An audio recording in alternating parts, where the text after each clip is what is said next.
Hej, cześć, jestem Oskar, to jest drugi odcinek tak. W innym odcinku była Belia. Teraz zajmiemy się czeską republiką. I tak, na początek to wyjmę karty, bo ich jeszcze nie wyjąłem. Tam jeszcze mam album, tak, album za 8 zł.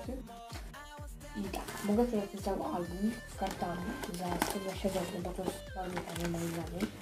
I mam dużo kart. Przejdźmy do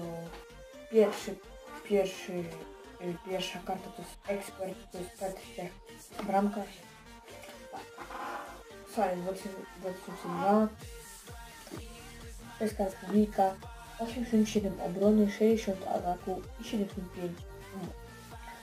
Będzie krótki odcinek, bo mam tylko 3 karty z Czeskiej Republiki, ale to będzie nie. I więc tak. Jest pomocnik, to jest Ladisław Krejci. To jest pomocnik. 82 pomocy, 70 obrony, 73 atak. Potem jest Borek Dockal, to jest 81 pomocy, 68 obrony, 75 atak.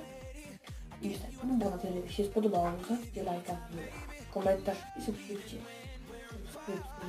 żeby nie zdominować do dalszej pracy.